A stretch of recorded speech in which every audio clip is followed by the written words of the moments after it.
2014 దాకా కాంగ్రెస్ పార్టీదే. కాంగ్రెస్ పార్టీని వదిలి వెళ్ళడానికి ఆ రోజు ఎవరు కూడా నేను చెప్పిన మాట అందరూ కూడా విన్నారు. అందరం కలిసి ఆ రోజు ఆ పార్టీలోకి వెళ్ళాం. పార్టీలోకి వెళ్ళి మరి 2014 సంవత్సరంలో పోటీ చేయటం, ఆ తర్వాత మరలా 2019లో ఎన్నికల్లో ఎట్టి పరిస్థితుల్లో మనం విజయం సాధించాలా, జగన్మోహన్ రెడ్డి గారు ముఖ్యమంత్రి కావాలా, ఇక్కడి నుంచి మనం శాసనసభ్యుడిగా ఎన్నిక కావాలని చెప్పి నాతో పాటు ప్రతి ఒక్క కార్యకర్త కూడా చాలా కష్టపడ్డారు. పార్టీని బాగా బలోపేతం చేసుకోవడం జరిగింది. మరి ఆ తర్వాత జరిగినటువంటి పరిణామాలన్నీ కూడా 2019 వచ్చేసరికి అవన్నీ కూడా మీకు తెలుసు. అయినప్పటికీ మరి నాయకుడు చెప్పినటువంటి మాట వినాలా, ఆయన మనకి శాసనమండలి సభ్యత్వం ఇచ్చి అట్లాగే మంత్రి పదవి కూడా ఇస్తానని చెప్పి చెప్పడం జరిగింది. మరి ఆ రోజు ఉన్నటువంటి పరిస్థితి అయితే నేను 2011 నుంచి దాదాపుగా మరలా ఉమ్మడి గుంటూరు జిల్లా విడదీసి పార్లమెంటరీ వేడిగా అధ్యక్షుల నియామకం చేసేటంత వరకు కూడా నేనే గుంటూరు జిల్లాకి అధ్యక్షుడిగా ఉండటం జరిగింది. గుంటూరు జిల్లా వ్యాపితంగా పార్టీ స్థాపించిన దగ్గర నుంచి ప్రతి నియోజకవర్గం కూడా 17 నియోజకవర్గాల్లో మరి అర్బన్ తీసేసుకుంటే గుంటూరు 15 నియోజకవర్గాలు కూడా నేను చాలా విస్తృతంగా జిల్లా అధ్యక్షుడిగా ఉన్నంత కాలం కూడా తిరిగి పార్టీని బలోపేతం చేయడానికి కృషి చేయడం జరిగింది. వైఎస్ఆర్ పార్టీలో ఉన్నటువంటి ప్రతి కార్యకర్త కూడా జిల్లా వ్యాప్తంగా నాకు అన్ని రకాలుగా సహాయ సహకారాలు అందజేశారు. జిల్లాలో ప్రతి ఒక్కళ్ళు కూడా నేనంటే అభిమానంగా ఉన్నారు. మరి 2019లో ఎట్టి పరిస్థితుల్లో పోటీ చేస్తాం, గెలుస్తాం అనేటువంటి వాతావరణంలో వేరే వాళ్ళకి టికెట్ ఇస్తానికి నాకు మంత్రి పదవి అని చెప్పి చెప్పడం జరిగింది. నాకు 4 గోడల మధ్యలో చెప్పడమే కాకుండా మరి ఇక్కడ చిలకలూరుపేట బహిరంగ సభలో కూడా ఆ విషయాన్ని ప్రకటించడం జరిగింది. అది ప్రజలకి డైరెక్ట్గా చెప్పడం జరిగింది. మీరు చిలకలూరుపేటని గెలిపించండి, చిలకలూరుపేటని గెలిపిస్తే రాజశేఖర్ అన్నని మంత్రిని చేస్తారని చెప్పి చెప్పడం జరిగింది. అప్పటిదాకా చిలకలూరుపేటలో ఉన్నటువంటి పరిస్థితి వేరు, ఆ మాట చెప్పిన తర్వాత చిలకలూరుపేటలో ఉన్నటువంటి పరిస్థితి వేరు. ప్రతి కార్యకర్త కూడా నాయకుడు చెప్పినటువంటి మాటని విశ్వసించడం జరిగింది, కష్టపడ్డారు, పనిచేశారు. ప్రజలందరూ కూడా వైఎస్ఆర్ కాంగ్రెస్ పార్టీ అధికారంలోకి వస్తుంది, జగన్మోహన్ రెడ్డి గారు ముఖ్యమంత్రి అవుతారు, ఇక్కడి నుంచి రాజశేఖర్ మంత్రి అవుతాడని చెప్పి ఉద్దేశంతో ఉన్నారు. ఆ రోజు మంత్రి పదవి మరి టికెట్ వివరాలకందరూ కూడా మంత్రి పదవి ఇస్తారని చెప్పి ఎక్కడా ఆయన చెప్పలేదు. ఇక్కడే మంత్రి పదవి ఇస్తారని ఎందుకు చెప్పారు అంటే ఆ రోజు నాకు ఉన్నటువంటి పరిస్థితి, నేను ఉన్నటువంటి జిల్లాలో నాకు పదవి రీత్యా కానీ మరి అన్ని రకాలుగా 9 సంవత్సరాల పాటు పనిచేసింది ఇచ్చా కానీ ప్రజల్లో ఒక రకమైనటువంటి అభిమానం అయితే ఉంది. కార్యకర్తలందరూ కూడా నన్ను అభిమానిస్తా ఉన్నారు. ఆ స్థాయి పదవి ఇస్తారు అంటే నాకు సీటు తీసేసినా ప్రజల్లో వ్యతిరేకత రాదు. ప్రజల్లో వ్యతిరేకత రాకుండా ఉండాలి అంటే మరి వీరికి ఒక సముచితమైన స్థానం కల్పించాలని చెప్పి ఆ రోజు ఆ ప్రకటన చేశారు. ఆ ప్రకటనని ప్రజలందరూ కూడా విశ్వసించారు. మంచి పదవి ఇస్తున్నాడు కదా, ఇంకా ఏముందో ఆయన చేసి అందరం కూడా వైసీపీకి చేద్దామని చెప్పి ఆ రోజు అందరూ కూడా చేయడం జరిగింది. చేసిన తర్వాత గెలవడం జరిగింది.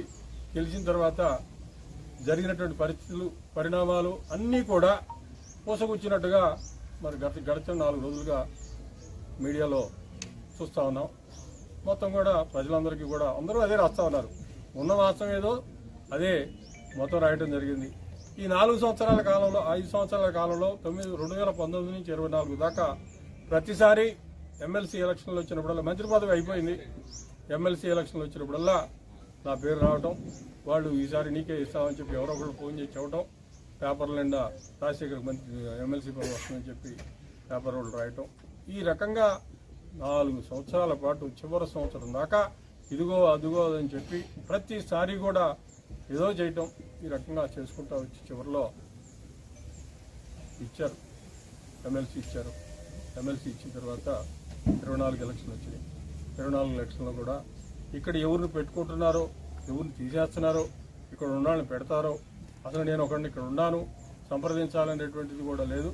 ఏది లేకపోయినా ఏదున్నా నేను మాత్రం ఎక్కడా కూడా ఏమీ ఎవరిని కూడా కామెంట్ చేయకుండా నా పని నేను చేసుకుంటూ వెళ్ళాను.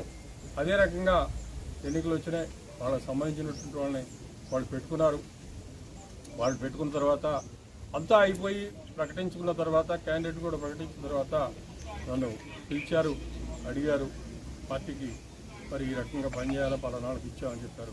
ఆ రోజు నన్ను అడిగినటువంటి పెద్దలకి నేను చాలా స్పష్టంగా చిలకలూరిపేటలో ఏం జరగబోతా ఉందో, మీరు ఇచ్చినటువంటి క్యాండిడేట్ల వల్ల ముందు ఒక ఆయనకి ఇచ్చారు, తర్వాత ఒక ఆయనకి ఇచ్చారు, ఏం జరగబోతా ఉందో నేను చాలా స్పష్టంగా చెప్పాను.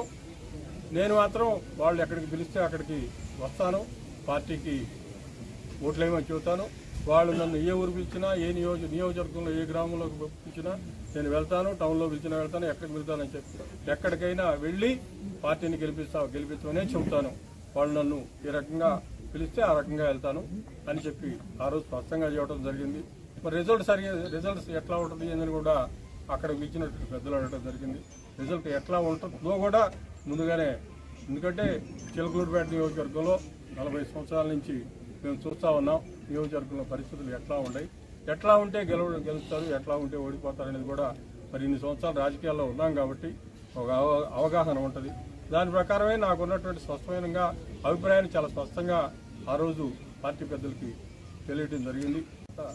మరి రిజల్ట్స్ వచ్చినాయి. రిజల్ట్స్ వచ్చిన తర్వాత మీరందరూ కూడా చూశారు. మరి 2019లో నాకు టికెట్ ఇవ్వకుండా ఉండడానికి కారణం ఏదో చెప్పారు.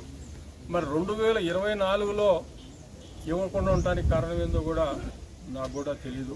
మరి నన్ను ఎందుకు పక్కన పెట్టారో కూడా వాళ్ళకే తెలియాలా. మరి నా తీసుకొచ్చి పోటీ చేయించినట్టు ముందుగా ఇచ్చినటువంటి ఆయనకి కానీ, తర్వాత రెండోసారి తీసుకొచ్చినటువంటి గుంటూరు నుంచి తీసుకొచ్చినటువంటి కౌన్సిలర్ కానీ మరి వాళ్ళకి ఇక్కడ ఏముందో, మరి నాకంటే ఏ రకంగా వాళ్ళు బెటర్ క్యాండిడేట్లో ఎందుకు నిర్ణయించుకున్నారో కూడా మరి నాకైతే ఎప్పుడు కూడా వాళ్ళు చెప్పెరగలేదు. మరి ప్రజలు వాళ్ళ తీర్పును వాళ్ళు ఇచ్చారు. సరికి ఇది అయిపోయిన తర్వాత పార్టీని మరలా, ఎందుకంటే పార్టీ అంటే ఇక్కడ చిలకలూరిపేట నియోజకవర్గంలో ప్రజలందరూ కూడా కార్యకర్తలు ముఖ్యంగా నమ్ముకొని ఉన్నారు పార్టీని.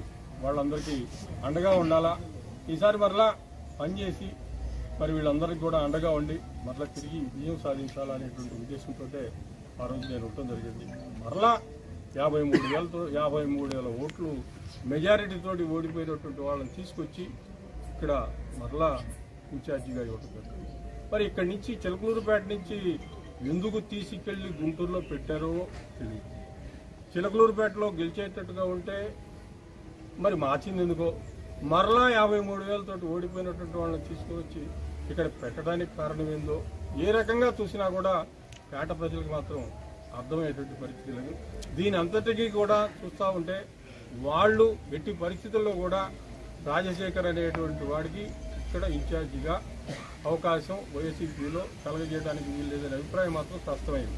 ఈ ఇన్ఛార్జిగా ఈ 53,000 తోటి ఓడిపోయినటువంటి వాళ్ళని ప్రకటించడానికి ముందు నన్ను తాడేపల్లిలో జగన్మోహన్ రెడ్డి గారు, ఇంకా నాతో పాటు ఇంకా చాలా మంది పెద్దలు కూడా ఉన్నారు. వీళ్ళందరి సమక్షంలోనే నువ్వే ఇన్ఛార్జిగా ఉండు, నీకే ఇస్తున్నామని చెప్పి కూడా ఆయన చెప్పడం జరిగింది. చెప్పిన తర్వాత మరి మంచిది చూడమన్నారు. మంచిదే ఉంది, ఇంకా 4 రోజుల్లో దసరా ఉంది కదా, దసరా ప్రకటించండి అని చెప్పి పక్కన ఉన్నటువంటి పెద్దలు అన్నారు. దసరా వచ్చింది, దసరా రోజు ప్రకటన రాలేదు. ప్రకటన రాకపోగా ఆమెకి మరలా కూడా జిల్లా నియోజకవర్గ ఇన్ఛార్జి బాధ్యతలను అప్పచెబుతున్నామని చెప్పి మాత్రం చెప్పడం జరిగింది. ఈ పరిస్థితుల్లో మేము చిలకలూరిపేట నియోజకవర్గంలో ఏ రకంగా పనిచేసి, చిలకలూరిపేట నియోజకవర్గంలో పార్టీని ఏ రకంగా బలోపేతం చేసి, ఏ రకంగా దాన్ని నిర్మాణం చేసి కాపాడుకుంటా వచ్చి, ఈ రకంగా మేము పార్టీకి అహర్నిశలు కష్టపడి పనిచేసి చేస్తే ఈ రకమైనటువంటి పరిస్థితి తీసుకురావడం జరిగింది. మరి పార్టీలో నుంచి మరి పదవి ఇచ్చిన తర్వాత మరి ఎందుకు వెళ్తున్నాం అనేటువంటి వాతావరణం కూడా కొంతమంది పెద్దలు లేవదీయడానికి అవకాశం ఉంటుంది. పదవి ఇచ్చారా లేదా అనేది కాదు. పదవి ఇస్తే నేను రాజీనామా చేశాను, అది కాదు. ఇక్కడ చిలకలూరుపేట నియోజకవర్గంలో మేము మొట్టమొదటి నుంచి పనిచేస్తూ ఉన్నాం, ప్రజలకు పనిచేసాం. 40 సంవత్సరాల నుంచి నేను కానీ మా మామయ్య కానీ ప్రజల్లో ఉన్నాం. ఏ నియోజకవర్గంలో ఏ గ్రామానికి పోయినా, పట్టణంలో ఎక్కడికి పోయినా మా కుటుంబం, నేను కానీ ఆయన కానీ చేసినటువంటి పనులు చాలా స్పష్టంగా కనపడతాయి. ప్రతి ఒక్కళ్ళు కూడా గౌరవభావమే ఉందో తప్ప వీళ్ళు పనిచేయలేదు, ప్రజల్లో లేరు అనేటువంటి వాతావరణం ఎక్కడా కూడా లేదు. ఈరోజు చిలకలూరుపేట నియోజకవర్గంలో మరి వైఎస్ఆర్ కాంగ్రెస్ పార్టీలో నుంచి మేము బయటికి రావడానికి కారణం మాత్రం జగన్మోహన్ రెడ్డి గారు.